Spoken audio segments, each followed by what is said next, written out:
Has anything happened in Wales since we last spoke? Nah. All quiet over the Severn Bridge.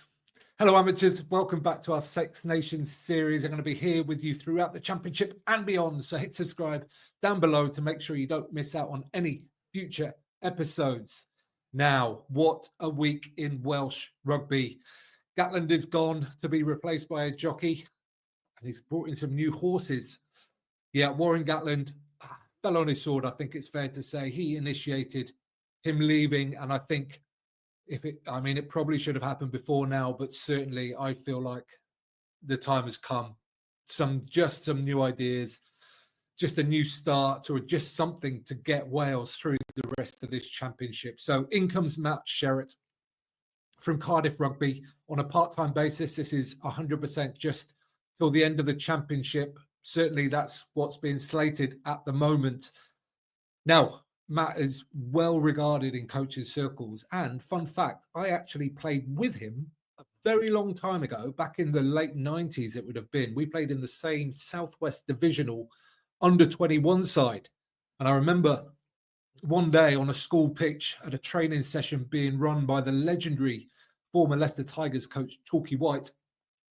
Chalky gathered us all round and asked Matt why his shirt was all dirty. And it was a really muddy, horrible kind of classic West Country winter's day. And Matt looked down at his shirt and was kind of like, oh, I don't know. And Chalky White, being the great coach he said said it's because you're catching the ball on your chest. And Matt, being a fly half, really needs to be catching the ball in his hands and getting it through. So a lovely little coaching point there. And I'm sure it's something he used throughout his playing days and obviously into his coaching as well.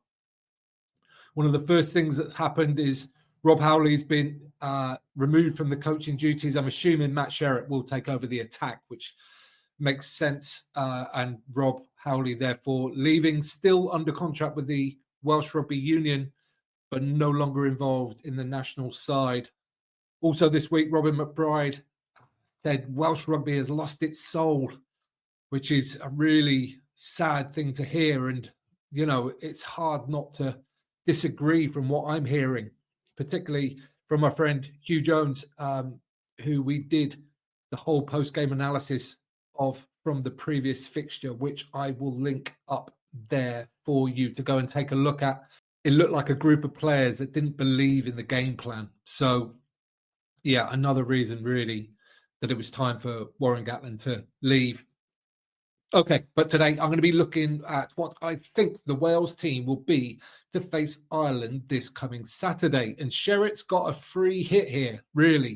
He's just in there as a caretaker to the end of the championship.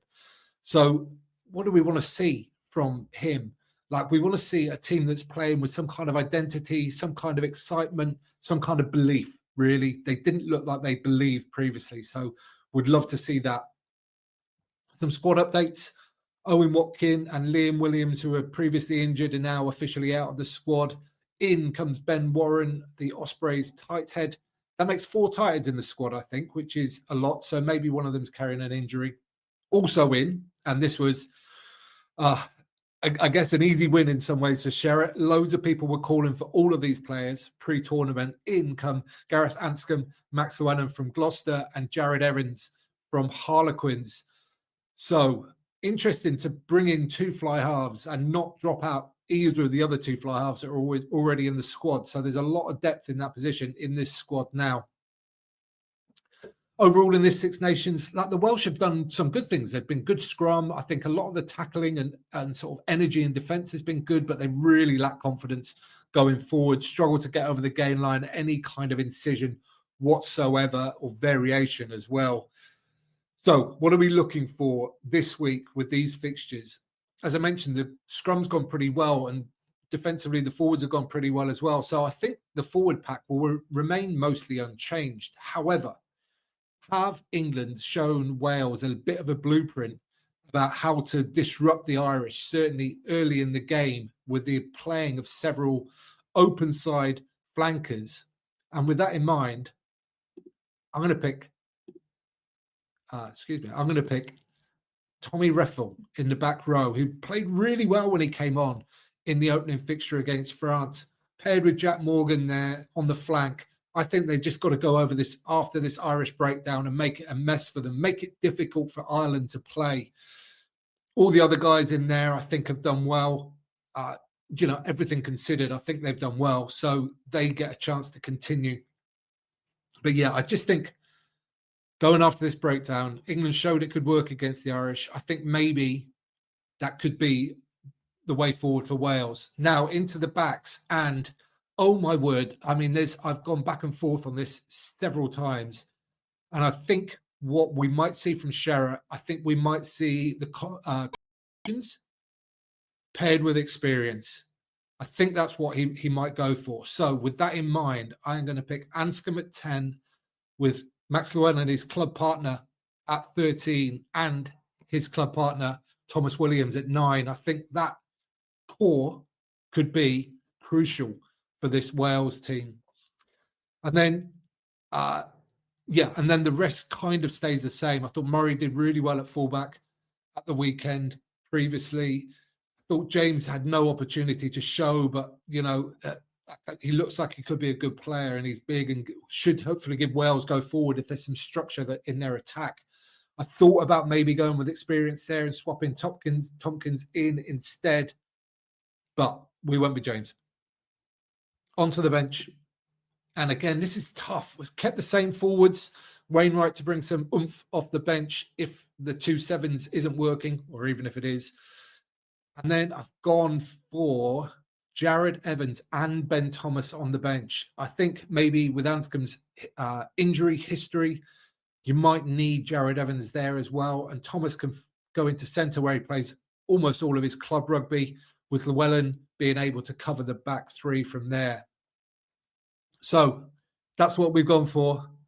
As I said, it's a free hit for Sherratt. Like, it's kind of, you just want to see Wales go out there and play with some belief, trying to get a win against this quality, very settled Ireland team is going to be a very, very long shot.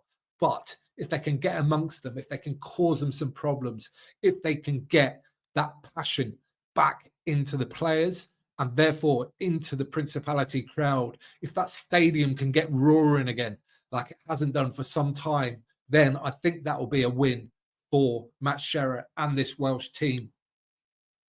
That's got to be their aims.